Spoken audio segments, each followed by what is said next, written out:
Hi, and welcome to Rain Radio, where we have juicy conversations that lead to powerful transformations. We are your hosts. I'm Naomi Calderon. And I'm Leela Sage.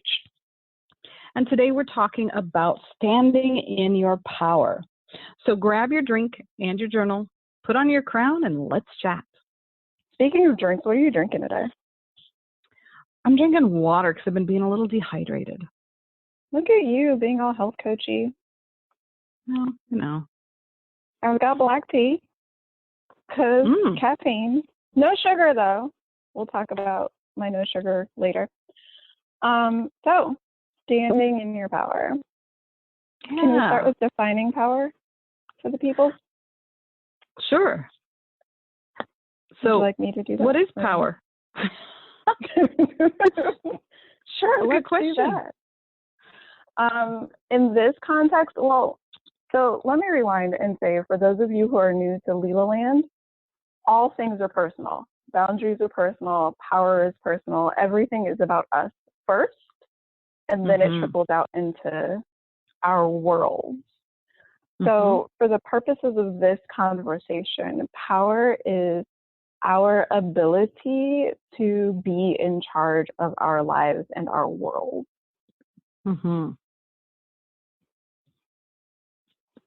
How does that definition work for you? I like it. I also, there's a major ownership component to it for me too, as you were speaking that.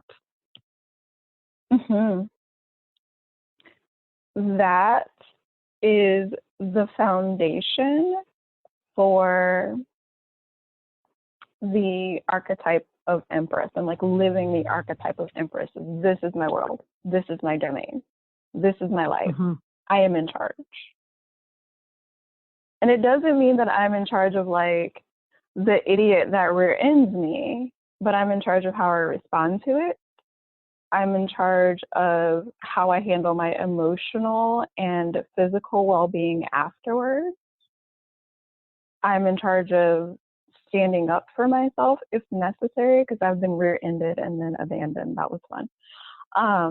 So it's not as if we can control the whole world, but we can control ourselves in the world. We can manage ourselves in the world.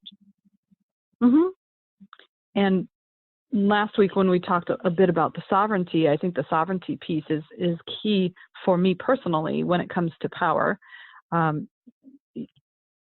It's that opportunity to exercise sovereignty. That power is what drives that sovereignty. The power is what fuels it. It's what directs it. That personal power, that core of who I am, is a bit of how I see power. I love it. I agree with it.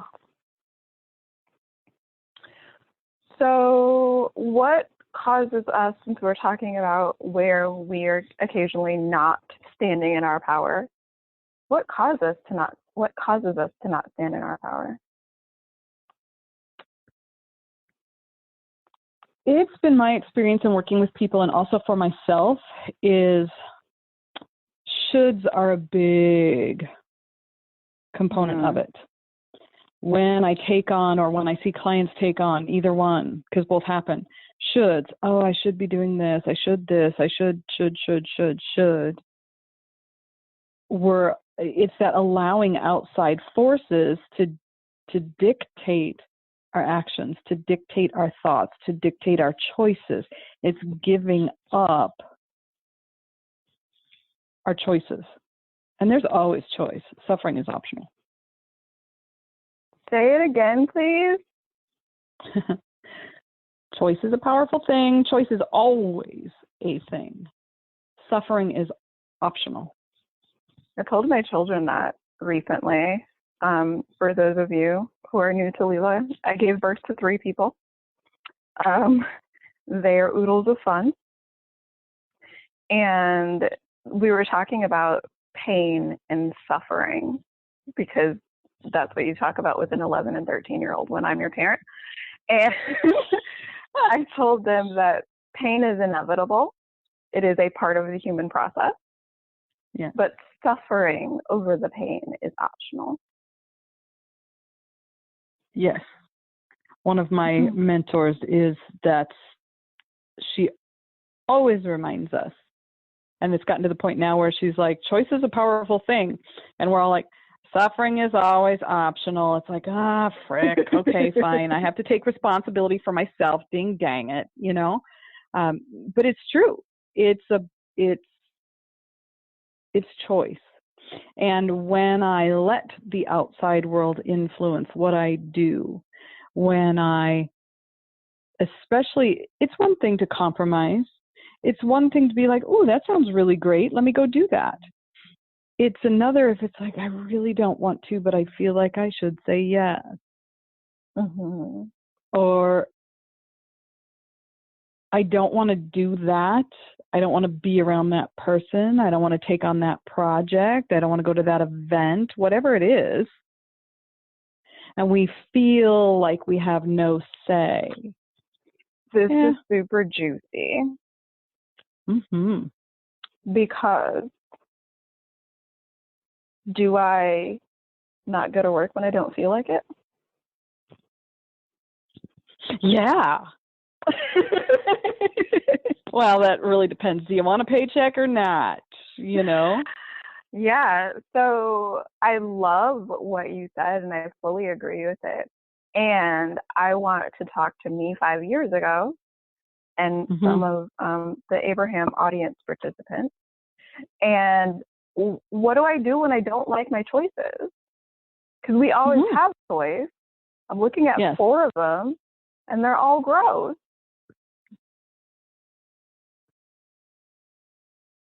You can flip a coin. and I say that somewhat tongue in cheek, but sometimes that is truly, it's like if you're faced with, well, if you're faced with 4, you need more than one coin. You need a dice. But I think it would be a die, but whatever. Correct me, grammatical people. If it's 2 choices, and I'm like, well, this one sucks, and what's that? My brain did correct you, but go on. Yeah, I was like, I don't think dice is right. Somebody's going to say some die. Unless you got multiple choices. If you got more than 6 choices, you need 2 anyway. Anyhow, so if I've got 2 and I'm like, these really suck, I don't really want to do either one, but I have to make a choice. And I've done the pros and cons list, and still nothing's popping. And I don't have time to meditate for 4 days on it. You know, I got to choose. I may flip a coin. I may ask my magic 8-ball. You know, I may get really off the wall to make the decision if I'm just really Because sometimes we just have to make the choice. Sometimes it is a lesser of 2 evils. Sometimes it's a matter of really getting underneath what irritates me or that I dislike about both. And once I strip those things away, is there something about one or the other choice that actually does align with what I say I'm up to? I like that the most. And I'm going to play devil's advocate. Okay. Because I'm thinking of if your 2 choices, you're like, God, I don't like either one of them. Your 3rd choice is to not do either. Always. Yeah. Even not if it choosing is a choice. Not choosing is a choice. Or if it's, well, I could go to work on time, or I could go late. I really don't like either one of those because I really don't want to go. Great, your other choices don't go. I really don't want to go to this family reunion. I could skip it. Yep. The choice is, you do have a choice of not going. You have a choice of not going to work. You have a choice of pissing someone off somewhere along the way, depending on what it is that these 2 choices you don't like, whatever they happen to be. And there's always a choice to simply not choose. But is there power in that? Is there power in not choosing? That was a very good question that I don't have an answer to, but I'll tell you what showed up for me when you were talking. Mm-hmm. Human design, for those of you listening who are like, what on earth? Google it. We are about to get a little nerdy. And I may lose some of you. So to catch up, Google human design and you will figure out what we're babbling about just now. So as a generator, sometimes there is power in not making the choice because we must bump up against external information in order to be able to make the choice. So I think that if there are two options and neither of them are lovely, I would poll the audience. That's one of my favorite things to do, is ask the people in my world that I trust for their insight and their input. I ultimately make my own decisions, but sometimes I need to hear Naomi say something so that I can then understand, oh yeah, that thing, that's what I want to do with my life. Or that's the solution to this problem. Or just like now, as you were talking, human design filtered in for me. And I'm like, that's one of the ways I can stand in my power, even when I'm not making a choice. Because I know that I'm not just procrastinating. I am actively waiting for information. But one of the ways that I actively wait is by researching and reading and polling the audience and all of the things. Because as a generator, I need to bump up against information in order to gain clarity for self.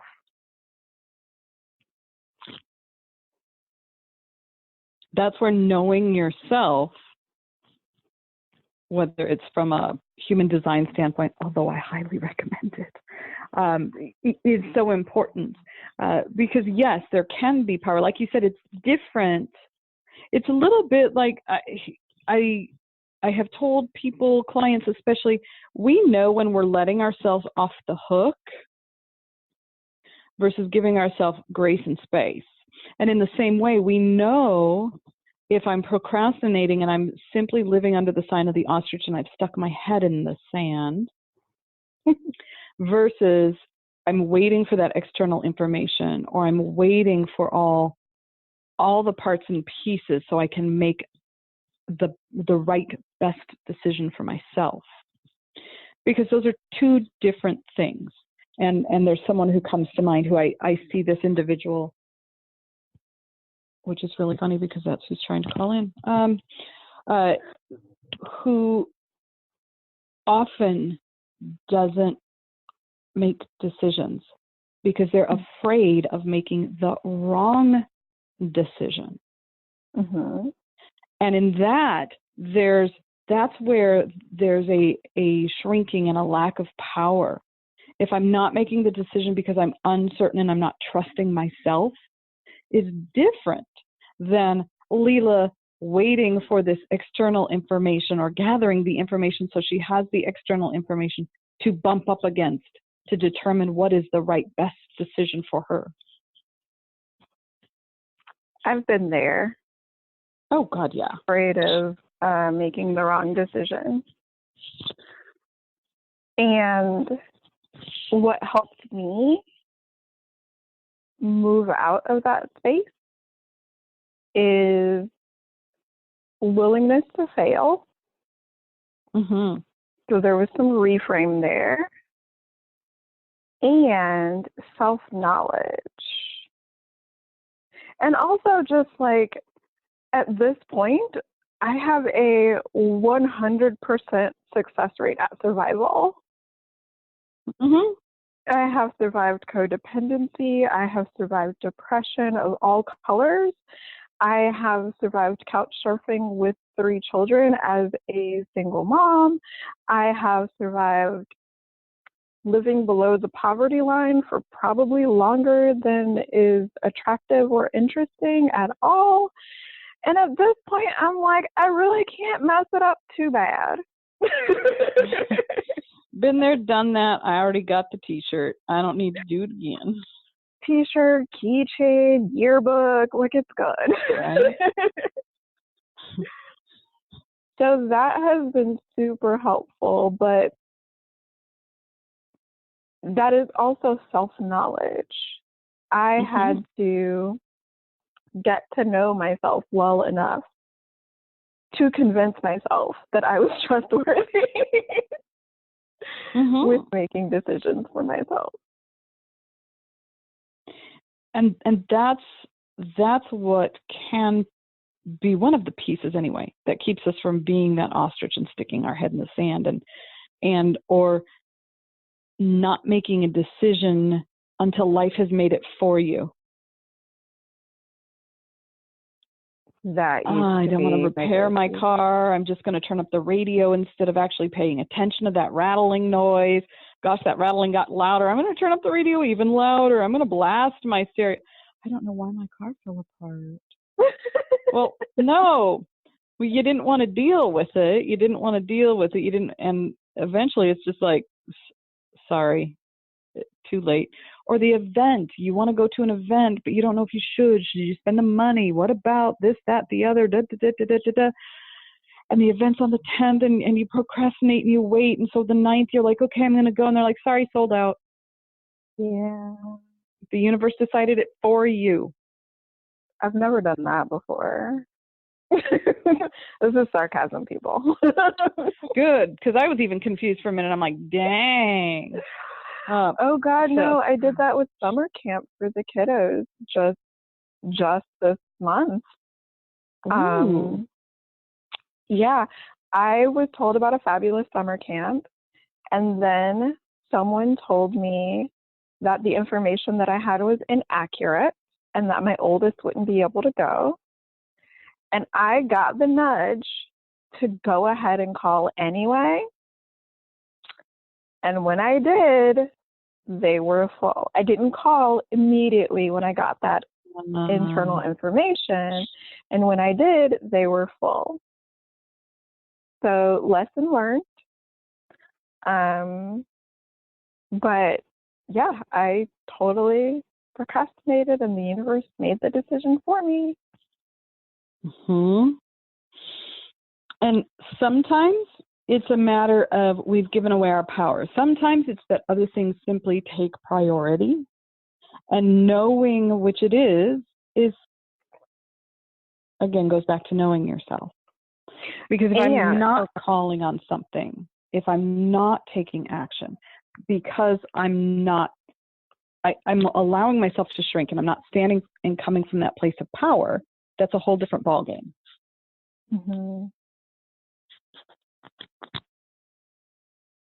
What were you going to say? You had something juicy. I did. And it left. It might come back. We'll find out.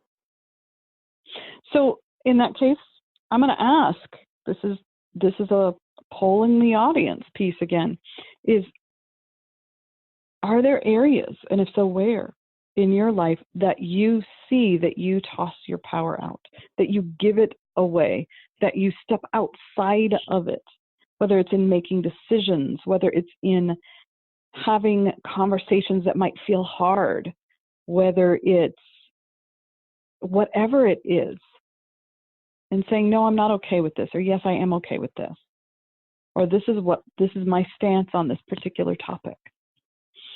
Where are you giving away your power? Or as Leela and I had been talking about this, like sometimes we go through these periods of time where it's like we're at a parade tossing out candy. And we're just flinging it out. Here you go. Who wants it? Here you go. Because it's like the hot potato game. I don't want the power. I don't want my own power. Somebody else make the decision for me. It's so much easier.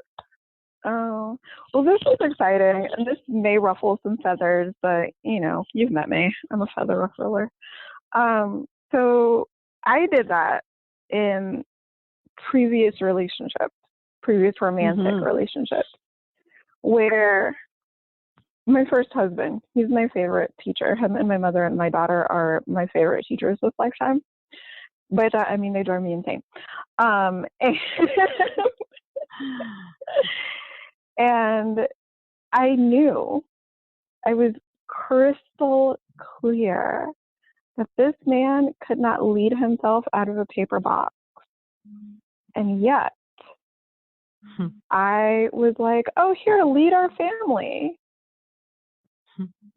And then I'm like, no, wait, you're not doing that right. How dare you make that decision? What is wrong with you? So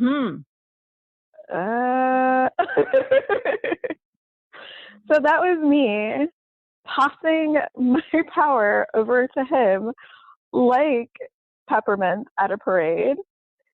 And then being mad that, like, oh, you left those on the sidewalk and you put those in your pocket. And why did you eat that one? It was my favorite. I can't have it both ways. I either need to be okay with how he leads, which can be a way of standing in my power, or I need to be the one that is willing to make decisions and choices.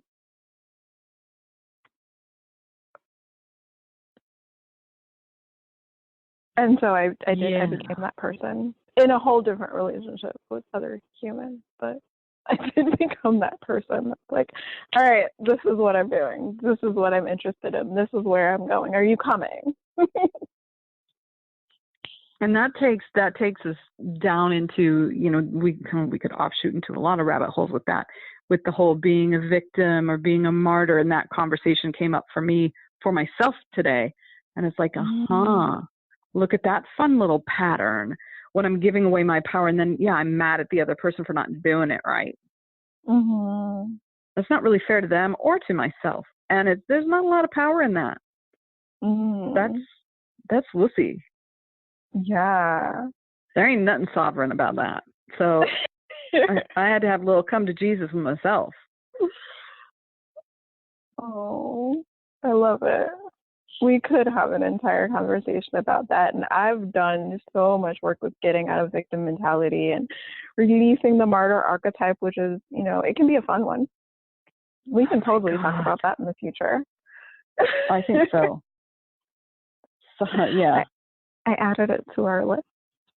Good, because I think that that's something that sucks the soul out of sovereignty. And I think that it's something that deflates the power. And when we're not standing in it, how do we get back in? How do we know that we're in it?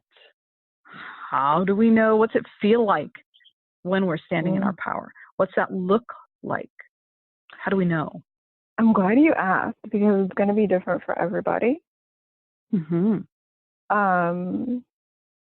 For me, personally, I feel like Leela, which is kind of a duh, but also my name means divine laughter or the laughter of the gods. My name is also the Buddhist principle that life is meant to be play. So even if it's hard, like for me, learning how to swim is hard, but it's also very Leela. I get a lot of joy out of, I'm still swimming with a floaty, don't judge me. I get a lot of joy out of the fact that I am stronger now than I was 8 weeks ago when I started. And I can pick consistently the length of the pool now. Whereas when I started, I was like 4 feet and was like, oh my God, my 37-year-old legs, they're tired. I can't do this anymore. So it's not necessarily that it's easy. I don't get into the pool and turn into a mermaid. I'm having to work to be able to swim the length of the pool. And there's so much joy in that.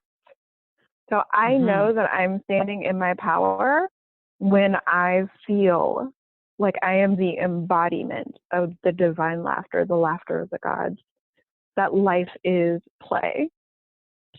That's how I personally know that I'm standing in my power. Nice. And there's another way that that can look. This is going to sound like, wait, what? But I've talked about this. If you've listened to me anyplace else, you've heard this story before, because it's one of my favorite ones, because it's sort of the antithesis of like healing artists and love and light and life is play, with like taking myself to my ex-husband's house and cussing him out, like in his driveway, like hood style. It was terrible. And it was great simultaneously, because I had been biting my tongue for decades. And so in that experience, standing in my power was, I'm not biting my tongue anymore. This needs to be said, and this is the way it's coming out. So this is the way you're getting it right now. Mm-hmm. And he said that was one of the best conversations we'd ever had. So apparently I didn't go too far off the rails, but. Well, and I think speaking our truth speaks a lot to standing in our power. When we're not speaking our truth, boom, power's gone. When Absolutely. we hold back, doesn't mean that we go in with both barrels blazing, although sometimes people do need a good swift kick in the ass, right? Yeah. Sometimes we need for 2 decades. Right. Right. And it's definitely a different conversation if along the way you stood in your power to have those conversations. It may not have come to that. And maybe how it unfolded was exactly how it needed to. Like he said, one of the best conversations you've ever had. How fantastic is that? The other piece with standing in our power that way, it gives other people permission to do the same. And that's going to bring up 1 or 2 different reactions from people. It will give them permission, and they will step up and step in.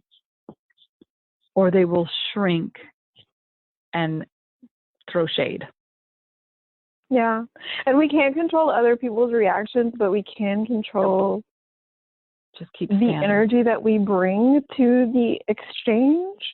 And if you ever hear me talk about the first husband, you will think that I probably loathe him. However, I love him so much that I scream at him sometimes, because I'm like, you know better, you can do better, and you should be doing better. It's it's the love of somebody that you shared like numerous lifetimes with, and you're just like, why are you being dumb this life? So I have that like soul level love for him, and I'm sure he knows that. And he's also like, don't yell at me right now.